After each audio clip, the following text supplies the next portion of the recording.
Shiny. Shiny. Okay, shiny. Fucking even shiny, but with water spots in it. What's up, cats and dogs? It's your boy Dave, and as you can see, we are in the garage. Amazon's here, and yeah, going to be putting the sissy bar and the things that go here, saddlebags. That's it. We're gonna put the sissy bar and the saddlebags back on the Vulcan because my wife is actually gonna ride with me later on today. I think that she could definitely, you know, be able to hang on to me and not fall off, but just for safety measures, we're gonna put the good old sissy bar on it and yeah, make it look even more like a old man pawpaw bike. And you know, early 60s, can't afford a Harley Davidson, so we just got a Japanese cruiser instead. Anyway, enough of that, let's get started on it.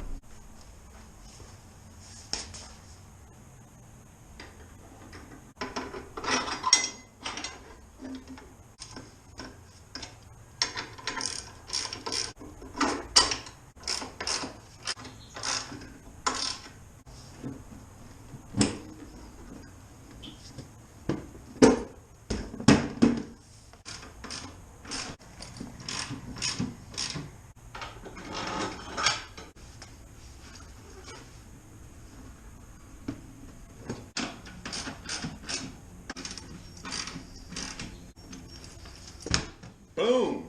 Back to dad mode, baby. You ready? We gonna go for a ride? Are you gonna get on the bike? Yeah, I'm gonna get on the bike. I just wanted to make sure you were ready. Jeez.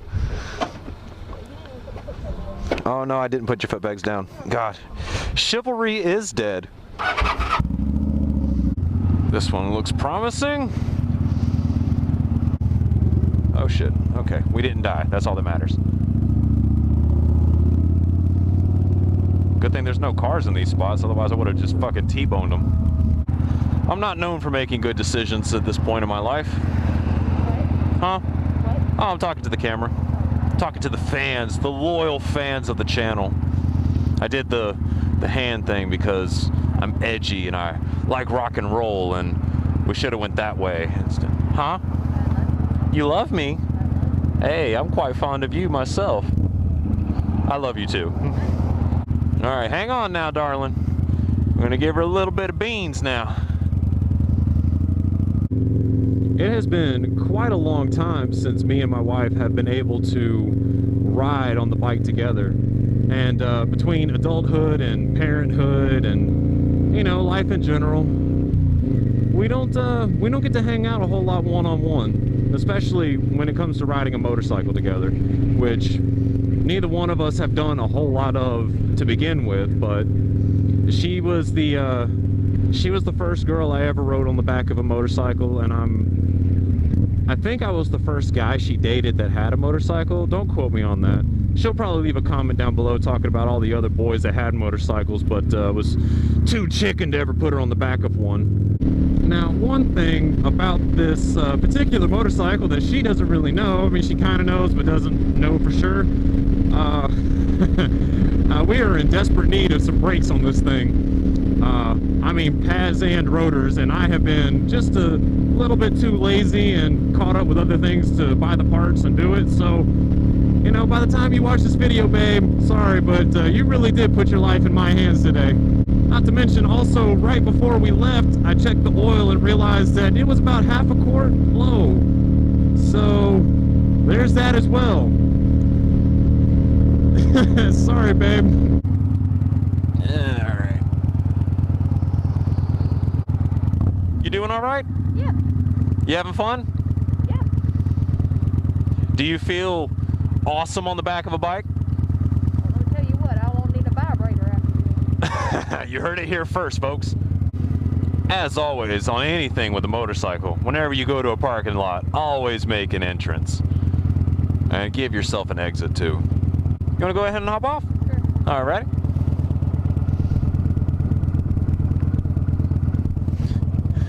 You look good, girl. You look a lot better than I do, and I look a lot better than this bike does. I even washed and polished it. Nah, it just looks like a midlife crisis can't afford a Harley bike. No. Please take your time. I've only been ready this like. It's better to take my time and be safe and secure. You know, we could have been there by now. Oh, you know what? We could have. I guess you should have picked someone else to ride with you. Oh yeah, you could have gotten the fucking car with them, and you didn't even open. You. Ah! Now I'm mad at myself because I missed the buckle. Been like, it's too cold. I'm gonna go around with them, but no. You could have been. You should have been. I mean, might as well. Bitch. Oh my fucking god. Women, am I right? It's only mildly sexist. I've been waiting this whole time to get on the bike. I'm sorry. I just like to take my fucking time. You know, do it. Take my time and do it right instead of getting. Shut up. I'm just glad it started. Hey, buckle up. How legit? I was like, what? Did you look for the seatbelt? No, I was making sure this thing was closed. All right. Well, let's hit it up. Don't let the smell of gas fumes make you worried. Okay. All right, folks. So obviously we've been in the movies for a few hours because it's fucking dark outside. Honestly, gotta say, fantastic movie. Fantastic Batman movie. Fantastic movie in general, I think. You know, most Batman movies I would say are, you know, action flicks, and this isn't really an action movie. This feels more like a crime drama, like True Detective style. Robert Pattinson's Batman is definitely Matthew McConaughey from the first season of True Detective, and I don't know the actor's name who plays Jim Gordon in this movie, but he's definitely the Woody Harrelson. Like, Batman definitely fucked Commissioner Gordon's wife in this movie, just off screen. 100% would recommend it. It's not the best Batman movie. I did realize that, and I would say it's definitely the second best. It's definitely second to the Dark Knight movie. You know, personal opinion. It is a little long-winded though, but it doesn't. See, she just moved. You gotta chill out with that moving, babe. I had to fix my butt. Yeah, I know. You about? I waited until you stopped. Huh? I waited until you stopped. No, you didn't. Sorry. Don't close your helmet in anger. I closed it in anticipation. Anticipation? Anticipation of anger and vengeance. All in all, good movie. I'd rate it a 9 out of 10, honestly. And if I had to give it the highest review, I'd say 9 out of 10. Lowest review would be 8.5 out of 10. And the sole thing that I found a problem with it was runtime was just a little bit too long. If they could have shortened it down by 30 minutes, I think it would have been fine. But it's perfect the way it is anyway. Oh, not perfect, just it's fine being as long as it is, because at no scene, there weren't any scenes that felt out of place, that felt like, you know, could have been left out. Batman himself is badass as fuck.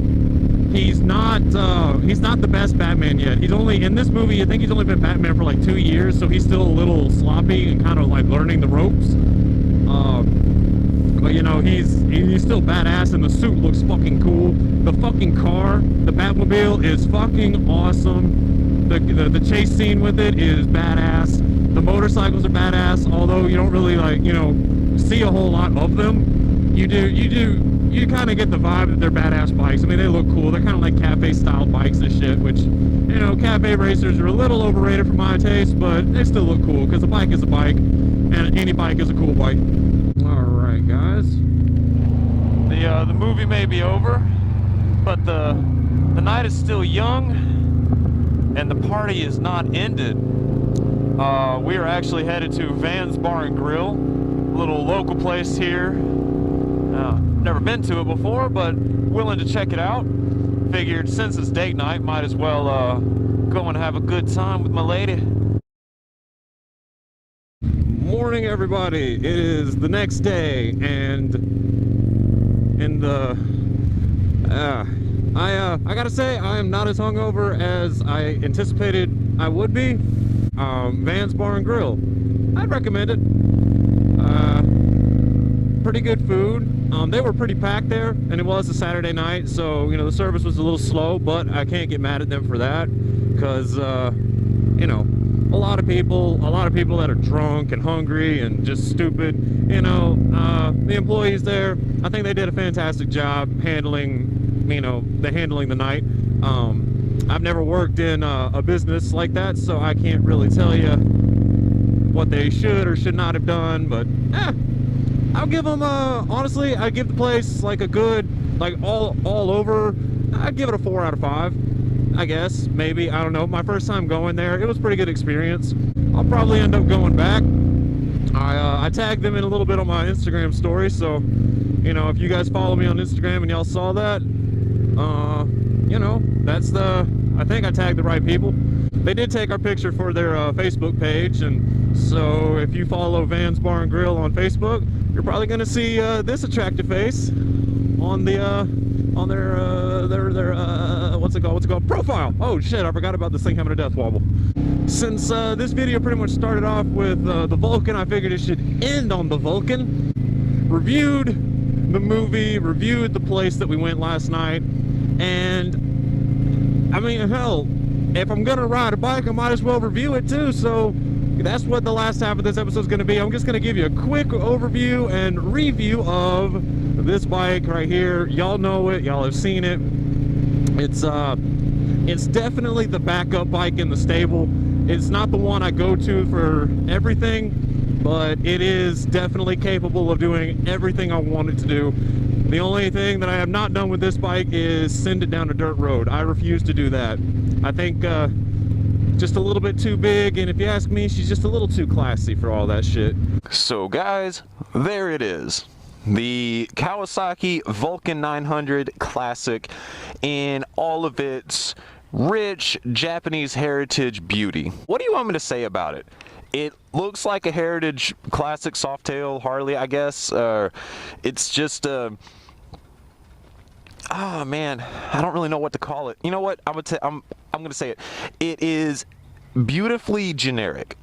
That's the Vulcan. It is not an insult to it at all. I mean, it's just when you look at it, when you imagine a motorcycle, say somebody that doesn't ride, doesn't know anything about motorcycles, looks at a motorcycle or thinks about one, this one kind of fits the bill. It's just I don't know. I'm trying to find the word here. It's like the first thought representation of what a motorcycle looks like. I mean, it's just boom, it's there. It's nothing special. It's not the best. It's not the worst. It's just kind of in a good middle of the road. Now, all that said, to be fair to this bike in particular, I do love it for that exact reason, because it's so generic. It's so just simple. It is what it is. It's nothing more, and you can still have fun with it. This one is not totally stock. I mean, for the most part, it is. But there are some things that have been done to it here and there. For instance, the exhaust. That is a 2-in-1 full exhaust system by Freedom.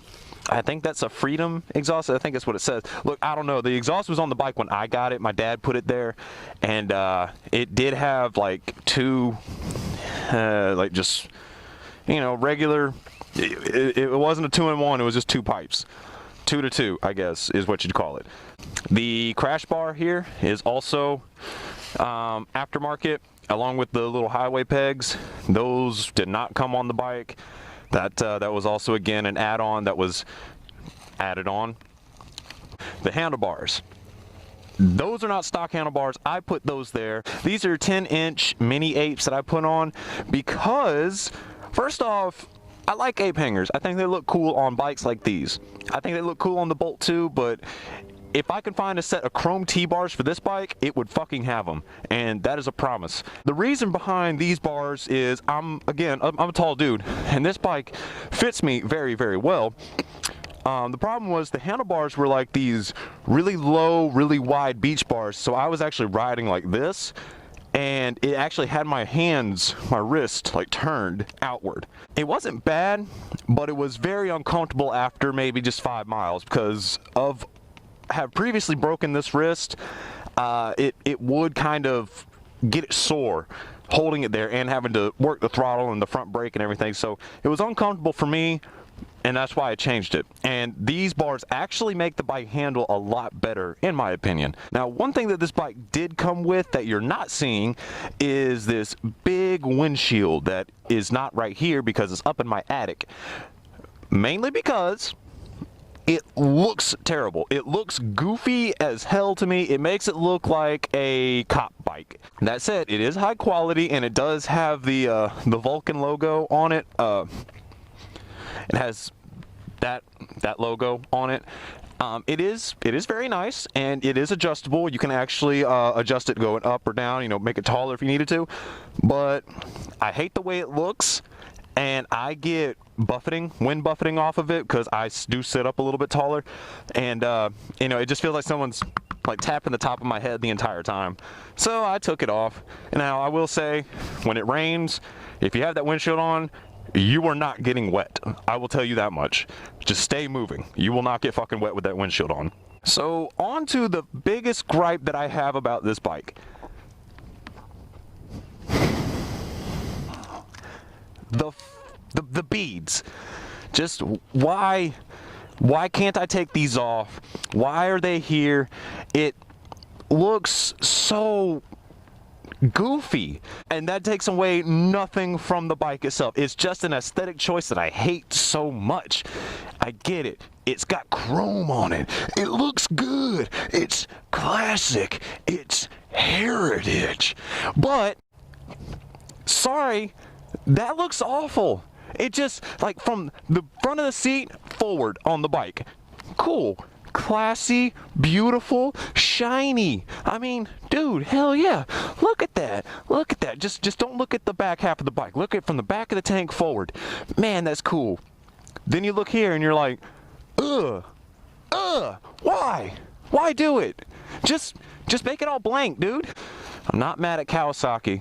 I get where they were coming from. They're trying to appeal to the American market by making what the American motorcycle company is already making, just their version of it. So Harley Davidson did it, Kawasaki copied.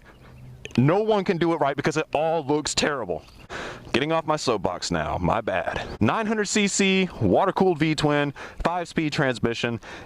Standing in the sun is getting a little hot. Let's just go ride.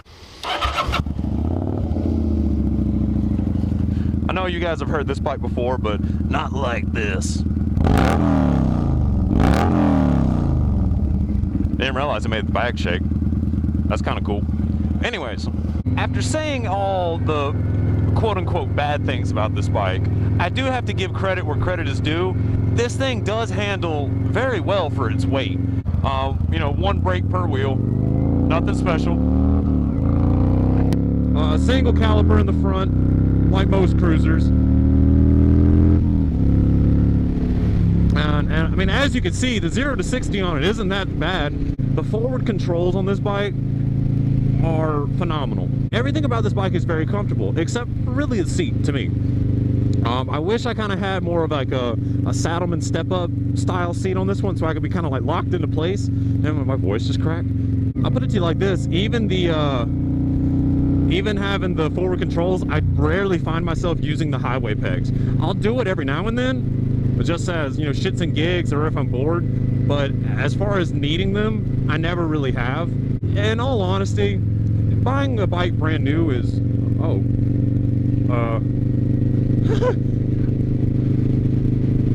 well, that's interesting. The